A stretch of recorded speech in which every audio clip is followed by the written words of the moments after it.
मुअज़्ज़ज़ सामिईन व नाज़रीन, मैं ये बताने के लिए वीडियो बनाया करता हूँ कि हमारे पूर्वजों ने, हमारे बाप दादाओं ने हिंदू धर्म क्यों छोड़ा था। क्या वजह थी, क्या कारण था, क्या सबब थे जिसकी वजह से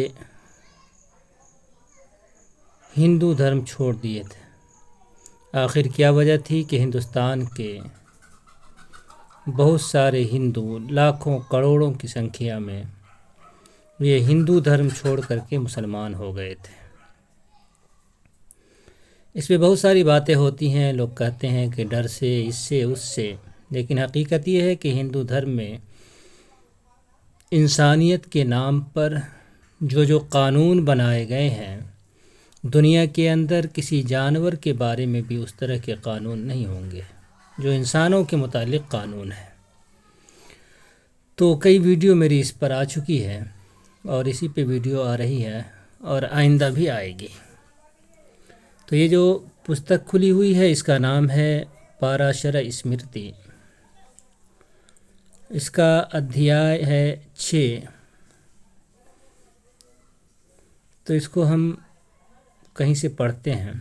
वैसे तो देख लें, जितना भी कानून इसमें लिखा हुआ है, जितना भी हम पलटाए हैं, सब इंसानियत के ख़िलाफ़ ही है, लेकिन कहीं कहीं से हम पढ़ करके आपको सुनाते हैं।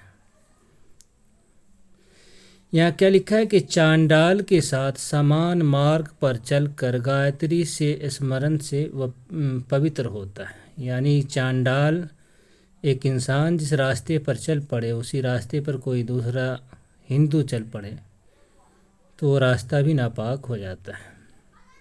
आगे है कि चांडाल का दर्शन होने पर तुरंत सूर्य का अवलोकन करे और चांडाल का स्पर्श होने पर सचैल स्नान करे।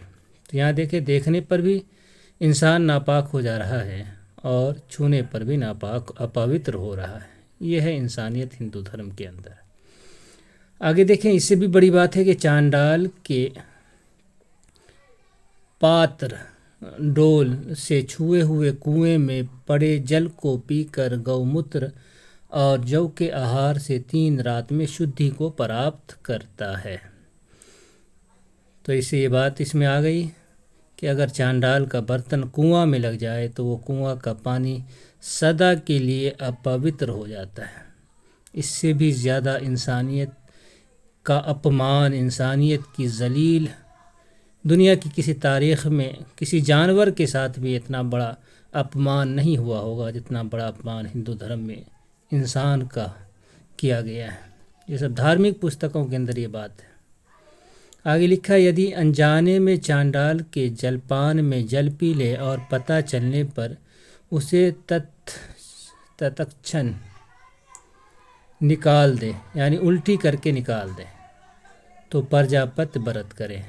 पी लिया तो उल्टी करके निकाल दे, फिर भी व्रत करे और बहुत भारी व्रत करे।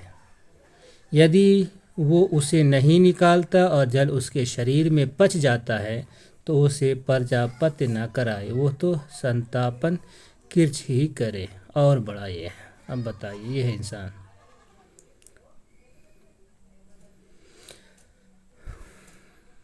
यह क्या है कि यदि ब्राह्मण, क्षत्रिय, वैश्य और शूद्र परमादवश बर्तन में रखे अंत्यजों के जल, दही या दूध को पी ले तो दिवजों ब्राह्मण, क्षत्रिय और वैश्य का पाश्चाताप ब्रह्मकिर्च, पंचगव्य और उपवास से होता है और शूद्र उपवास से तथा यथाशक्ति दान से प्रायश्चित करता है। ये जो है अंत्यज है, वो हिंदुओं के अंदर शूद्रों में से कुछ जातियां हैं जो अंत्यज हैं, और उसमें बहुत सारी जातियां आती है।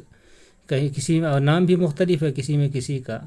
अक्सर में तो 5-6 जाति, 7 जाति का नाम अक्सर किताबों में आता है, और बाकी किताबों के अंदर और भी जातियां हैं, जैसे नाई है, ग्वाला है, ये सबको भी अंत्यज में माना गया है। यदि कभी ब्राह्मण जानबूझकर चांडाल के अन्न को खाए तो गौमूत्र और जौ के आहार से 3 रात्रि में शुद्ध होता है।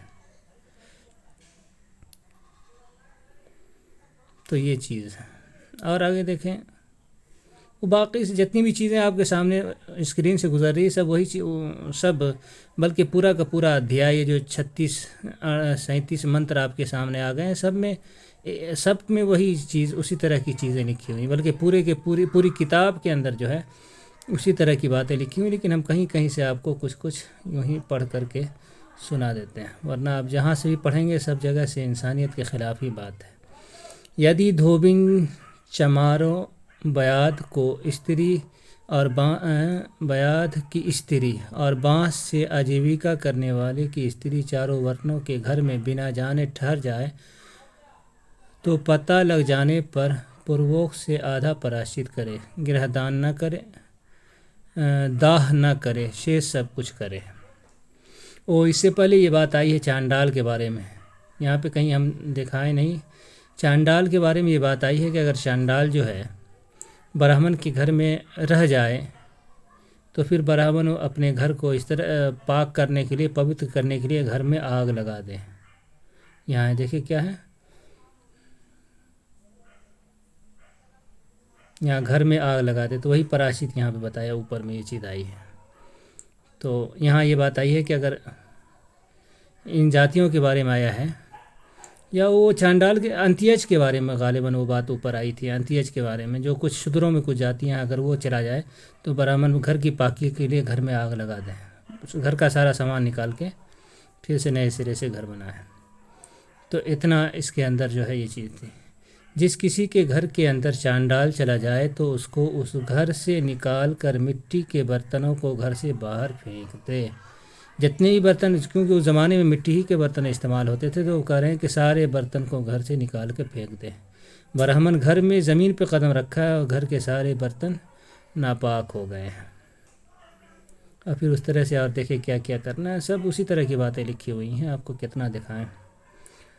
यहाँ लिखा है कि शूद्रों का उपवास नहीं होता, यानी व्रत नहीं रख सकता है शूद्र दान से शुद्ध होता है। वो ब्राह्मण को नमस्कार करके पंचगव्य के पान से शुद्ध होता है। यहाँ ये पहली किताब है, इस किताब में पंचगव्य पीने के बारे में, शूद्र के बारे में आया गया है। हालांकि इससे पहले एक पुस्तक में आया था कि अगर शूद्र पंचगव्य पिएगा तो वो सदा नर्क में जाएगा, हमेशा नर्क में रहेगा। तो यहाँ ये बात समझ में आती है कि वो शूद्र के बारे में है, जो शूद्र ब्राह्मण की गुलामी करता हो, सेवा करता हो, और वो उस शूद्र के बारे में था जो सेवा न करता हो। शायद ऐसी ही बात हो, या फिर अलग अलग मत भी है, बहुत सारी बात में इख्तिलाफ भी है।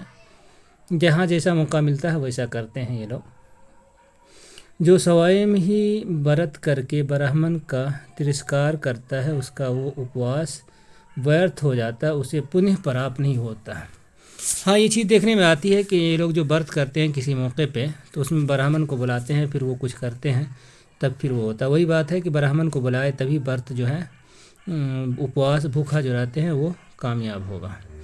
आगे देखते हैं, जिस मनुष्य का उपवास, व्रत, स्नान, तीर्थ, जप और तप ब्राह्मणों के द्वारा संपन्न कराया गया है वही उसका संपन्न होता है। यानी ब्राह्मण के लिए का होना ज़रूरी है। ब्राह्मण के बिना कोई भी पूजा पाठ कबूल नहीं हो सकता, कोई आदमी अपने तौर पर करना चाहे तो।